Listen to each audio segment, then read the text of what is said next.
Jay?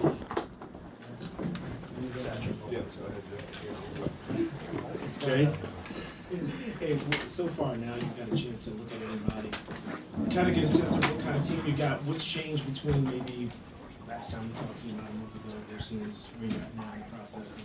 And as well, what do you think about in terms of John and his progress in his insert? Well, first of all, I love our team. I think we got a good group of guys coming back, along with some great pickups.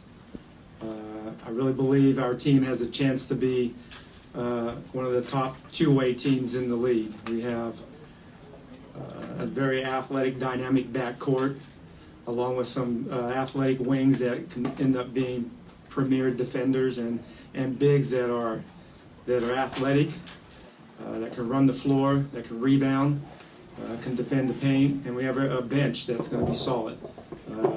John has made great progress. He had a great workout this morning. I think he will he will participate in some of our practice tomorrow. Not all, but he's progressing well.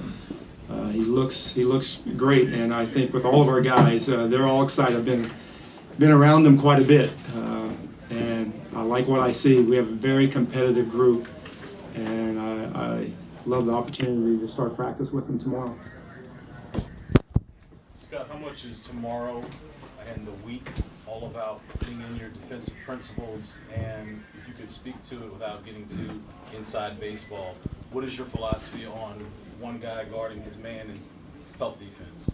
Well, I'm excited to implement our system, and I really believe that you have to have a flexible, comprehensive system, and our guys will understand that. We want to be known, and we want our identity to be a very good two-way team. We want our guys to compete on both ends of the basketball. Guarding the ball is important. As we all know, your shot can come and go night in and night out. We will try to prevent that with the work that we put in, the good habits that we work on each and every day. But defensive basketball, toughness, we want to be known as a defensive team that can score, and not a scoring team that only wants to play defense if it has a scoring night. But Ernie has put a great team together. He's put a team together that has athleticism, that has some versatility, and we all know in this day and age in the NBA, you have to have guys that can guard multiple positions, and guys that can have a good skill set, that can pass the ball, shoot the ball, dribble the ball, and also most importantly is guard the ball. And I think we have that. Scott, one outside of basketball question. Was there a thought of following through and bringing Redskins jerseys here today? It was a good win yesterday. Well deserved. I thought they had a great game. It's a fun game to watch. But, yeah. No jerseys? Not yet. Scott, what part of practice do you think John can participate in at this point? And separate of that, have you spoken to anyone about possible national anthem protests and how you view that and how the organization is going to view that and how you want your players to handle that? Well, John will go through bits and pieces of all of our practices starting tomorrow. I think he's progressed well. Of just, as the summer has gone on, and he's ramped up his workload, and he's went from 1-on-0 to me guarding him, which was not very pretty, to players guarding him 1-on-1. He's been doing some 3-on-3. So we're going to have a big chunk of practice where he can participate in. But we're in no rush. I think he's progressing well. I don't want to put a time on it, but I know that he's making strides, and we're excited about it. Obviously, he's one of the best point guards in this league. You want all your players healthy, and when that time comes, we'll put him on and have him do everything. On the stance with the national anthem, I've had some good dialogue with all of our guys, and we'll continue to have dialogue. And with that, I believe in peaceful protest. I think, but I also believe if you're gonna peacefully protest, you have to have some action behind it. Our guys have an incredible impact. I've been around this great game of basketball for 30 years in this league, close to 30 years. And it's a privilege and it's an honor to be in the position that NBA players are in, and they have the ability to inspire. I'm still, my childhood hero, we're still my hero. And these guys are in that position. They have an impact. But it's also important when you have that platform to don't just talk about it, put some action in place. And just being around the guys, they've done an incredible job with the community, with the work that they put in. And I'm proud to be a part of it. Coach, outside of John, what's the health status of your team going on treatment? Everybody's healthy. We've had a great summer. We've had a great summer of really developing and working and established relationships, and as a staff, I mean, there's a lot of fresh starts for a lot of guys. Even the returning players from last year, it's a fresh start for them because they're with a new coaching staff, and then our new guys coming in. Everybody's healthy, so we're looking forward to tomorrow morning, 10 a.m. to be on the court, develop a system, develop a good habits. I call it new normals. We want to create new normals every day, and that's important to have that day in, day out mentality to improve as a player individually and collectively as a team. And I really am thankful for this group of guys because I see a very competitive group. Guys, and you think what does the first week really look like? Well, I think it's the great thing about NBA players nowadays. You don't need a training camp to get in great shape. These guys have been working hard all summer long. They're all in great shape. I've been around them for the last 2 or 3 weeks while they've been in our facility. So just implementing a system that we all believe in so we can all be on the same page of moving forward each and every day. It's so important. I never put a ceiling on how far we can get during this month of October, but I want to challenge them and demand that they work every day and we stay at a level that we can all be proud of after each day of work. And I really believe that's what we do. That's what we will do, and we will be excited about the results if you just stick with the day-to-day process. Coach, if John isn't able to go in a month's time, what's the plan for Trey Burke to start? That's all hypothetical. I don't know how that's all going to play out. I just know that John is improving daily, and he's looking good. Like I said, he had a great workout this morning. And Trey Burke is a great pickup. I like what he is about, and he does have a chip on his shoulder. I like guys that have that. He was a college player of the year not so long ago.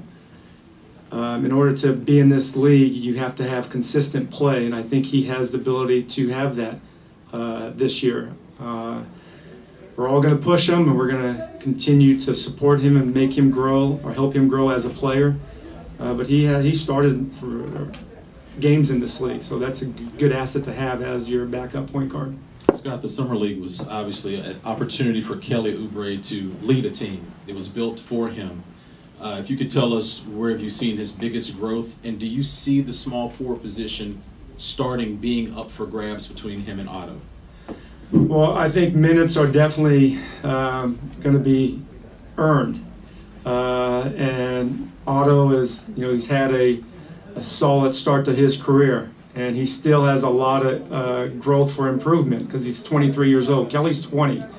They both can be elite defenders in this league. They have the athleticism, they have the length, and they both do a great job of rebounding the ball for their position, and they both can crash the offensive glass, and they've done that in the past. I like what Kelly has done this summer. He has the skill set. He has the work ethic. He's not afraid to work. He's always in the gym, and I like competitive, healthy positions up for grab, and I think they've both done a great job to prepare for going into this training camp. Hey, Scott, last year Bradley was on a minutes restriction for much of the year and came off the bench even a little bit. Are there any restrictions on him and his health in terms of minutes moving forward this year? Well, I will monitor all of our guys. I think that's the bioanalytics of the game nowadays. It gives us an opportunity to see their workloads day to day. And with all of our players, you want our players to play with fresh legs. And as of right now, there's not a minute restriction, but I know when guys are tired. I've been around the game long enough, and that's the art of coaching, is to push them to that level and then, back off. And I think with all of our guys, I want them to play hard all the time. That's your job. And I tell our guys, our job is to play as hard as you can and play for your teammates. And if you have that in mind, the minutes all work itself out. Coach, as far as implementing a system, implementing a culture, lessons you learned in Oklahoma City that will help you this time out? Well, I had a great run in Oklahoma City, and I'm thankful for that opportunity, but I'm really excited about the opportunity now. I think every year it comes with different challenges, and this year it's no different. I don't know all those challenges at the moment, but I'm willing to tackle each one of them as I'm faced with it. But I like the competitive spirit of our team. You have to be able to compete every night, and you don't want to have an excuse mentality, and we won't have that. We will have a no excuse mentality. We will have a team that's committed to one another. We will have a team that believes in one another, and that is part of my job, is to create that culture, and moving forward, that has to be our DNA.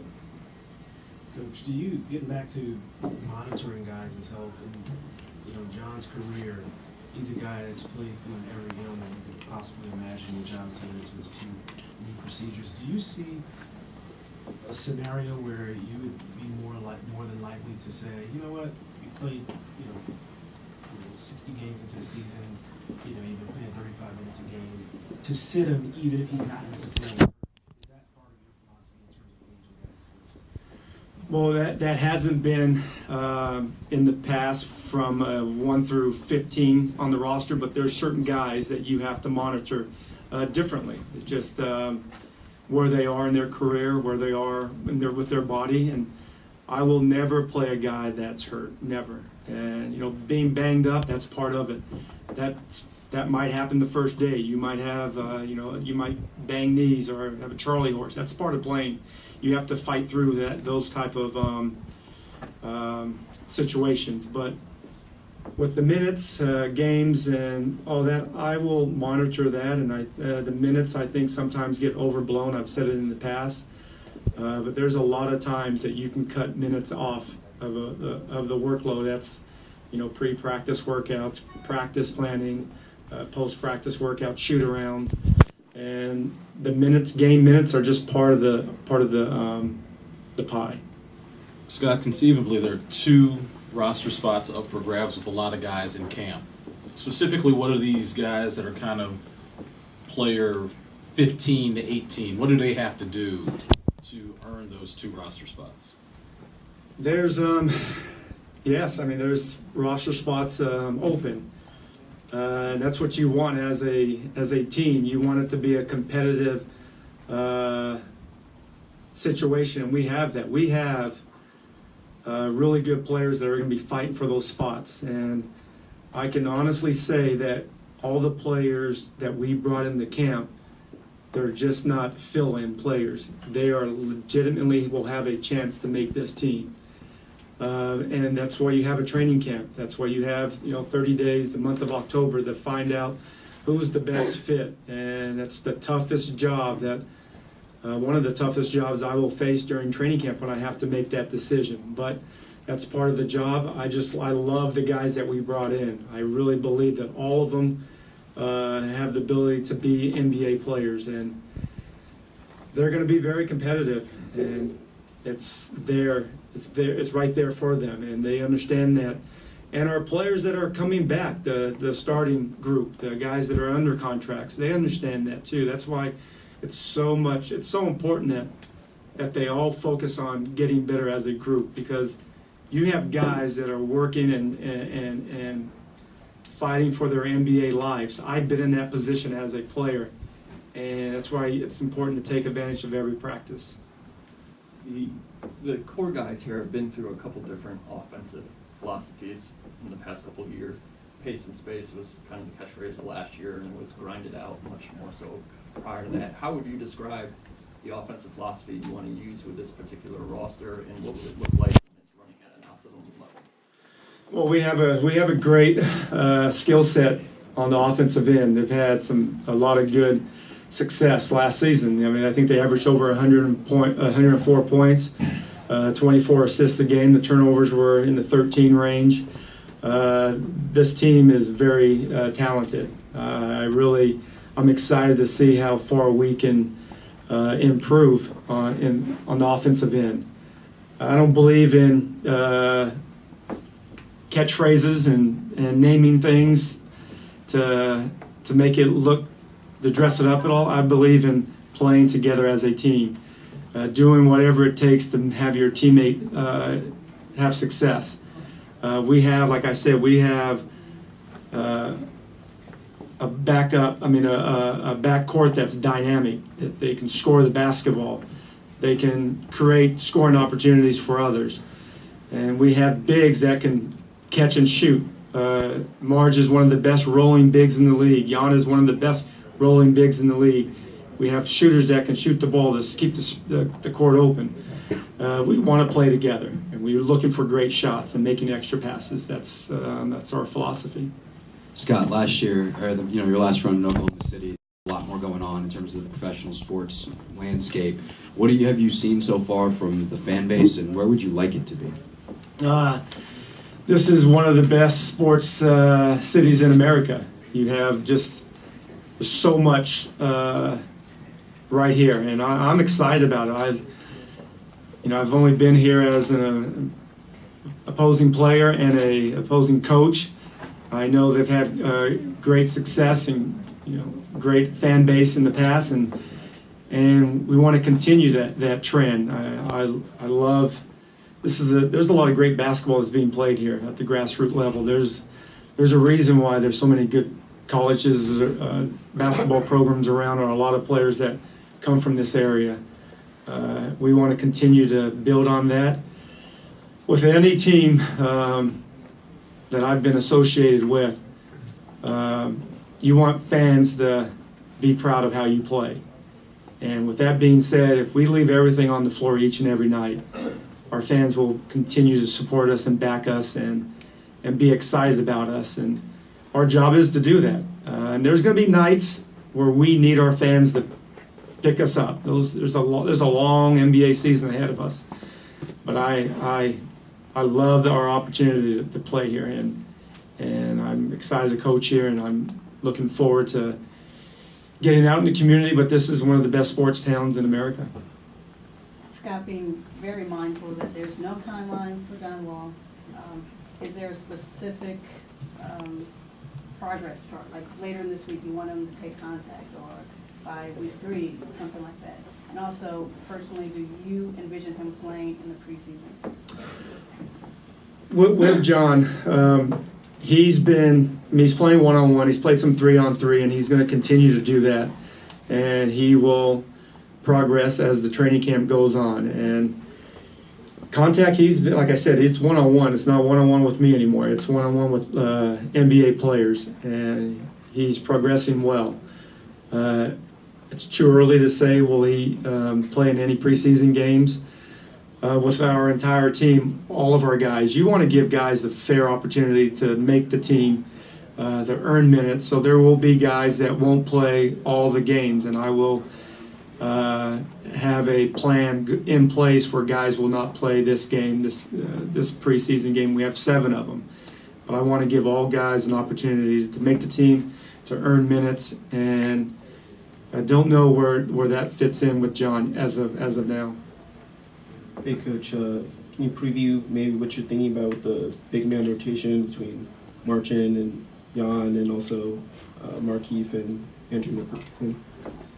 Yeah, we have we have a good, very talented, solid group of bigs, and I'm excited about it. Like I said, all of them have a skill offensively. Large average 13.5 and 9.9 rebounds a game. Not a lot of guys that, nearly a double-double. And Keith coming over kind of changed the image of the team. It gave us an added dimension of toughness. And a guy that can be a matchup problem. Take the smaller players inside, take the bigger players outside.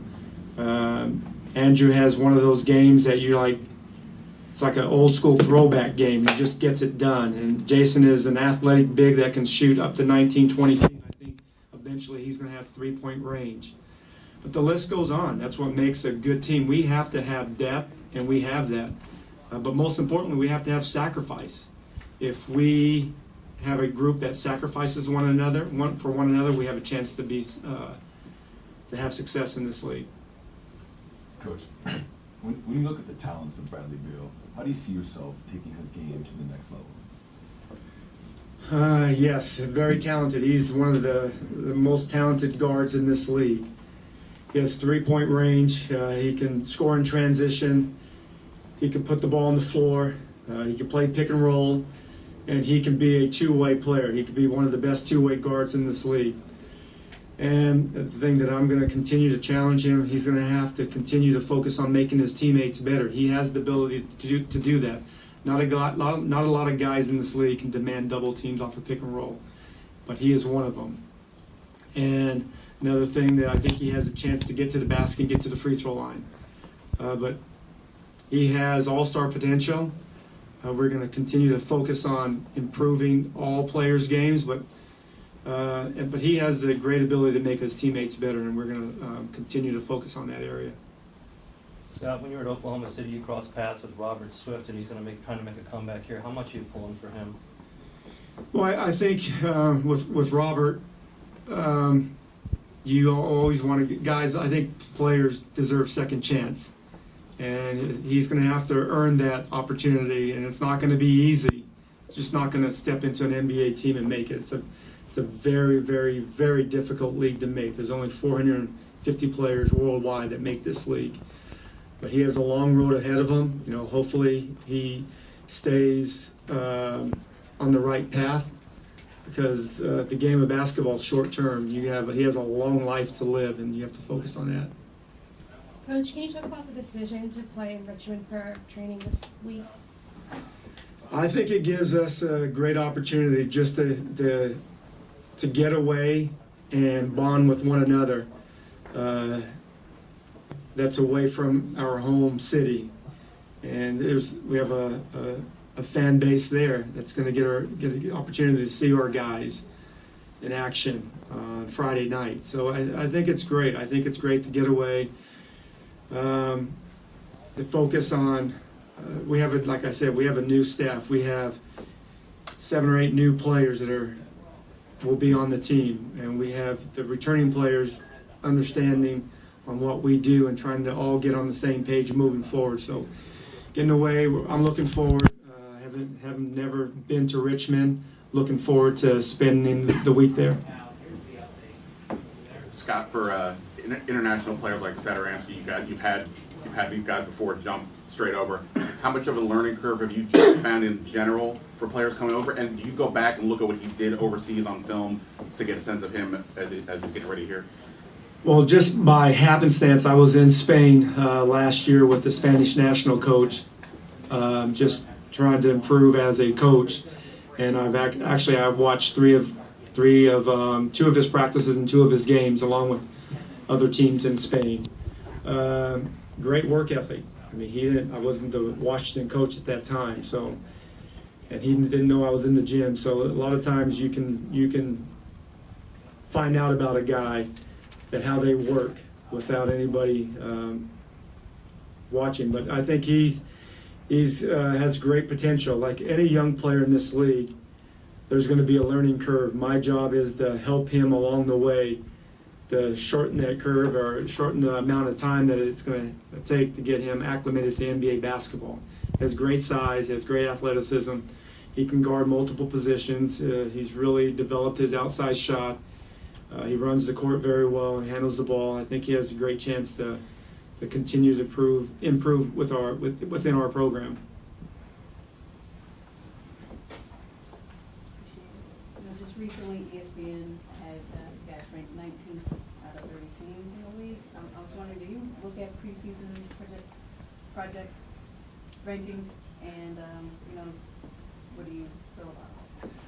I don't pay much attention to the preseason rankings because it doesn't mean anything. You wanna focus on your team and focus on improvement day to day, and you want your team to continue to improve month by month. And wherever they have us ranked has no bearing on how I feel about our team and how our players feel about one another. And it's all fun stuff. I mean, I read about the game. I've been a big fan of this great game for a long time, and but I don't focus on it. But I know we have a very good basketball team that's hungry to improve and get better from last season. I haven't paid much attention to it. I read about John and Bradley situation in the past. I haven't approached either one of them about it. But I do know this. I've been around a lot of great teams as a player. I've been around a lot of great teams as a coach, an assistant coach, and as a head coach. If you have a team that bickers with one another constantly, you don't have a good team. And if you have a team that never has any disagreements, you don't have a good team. That means you don't care, but there's a balance. There has to be a respect level, and you will have disagreements with one another, and they will have disagreements with me. But we all have to understand that we have to do what's right for the team, and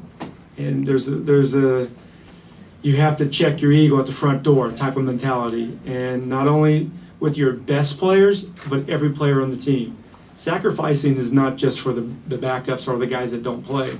Sacrificing is about the team, and all 15 guys have to sacrifice. And I don't see a problem, but I'm looking forward to working with the entire group. Scott, what are the challenges that you have and the core players returning have to acclimate all the new players, the bench players, because there are going to be 7, 8, 9 new players coming off the bench. I mean, what are those challenges, and what are some of the things that you're going to try to do? Well, there's definitely challenges. I think every team in this situation will have challenges this time of the year. You have to be able to work through them every day with work. You can't get so focused on the long-term challenges. You have to focus on the problems or the situations you have in front. And it starts with tomorrow's practice. We just have to have everybody focused on giving great effort and building great habits throughout the season. And I've been around a lot of good teams. Like I said, as a player and as a coach, you can't start working on your great habits in March and expect to have a good playoff run. It starts now. And the good habits that you build tomorrow in training camp will have implications going into the rest of the season. And that's the challenge of really just focusing on day to day and not looking tomorrow. Coach, you talked about the year away from coaching and how you went to Spain, did a bunch of other things. What did you get out of that experience, and how do you want to apply that to this Wizards opportunity? I had a great time off, but it was long enough. It was long enough. I'm ready to get back to work. You miss the competitive spirit of the group that you're around each day. You miss the camaraderie of the guys. You miss the bantering back and forth. You miss the bus trips, the locker room. You miss the incredible game-winning plays that these guys will make this season, whether it's a last-second shot or somebody diving for a loose ball or somebody taking a charge. Or those are the things that I missed, and I'm looking forward to being back with the group to lead and and I'm excited about it. I can't continue to express that's what I missed, and I'm looking forward to working with the guys starting tomorrow. Any other questions, guys? Thank you. Right, We're gonna thanks, bring guys. John Wall directly in right now, so you guys can stay here for John Wall. Thank you.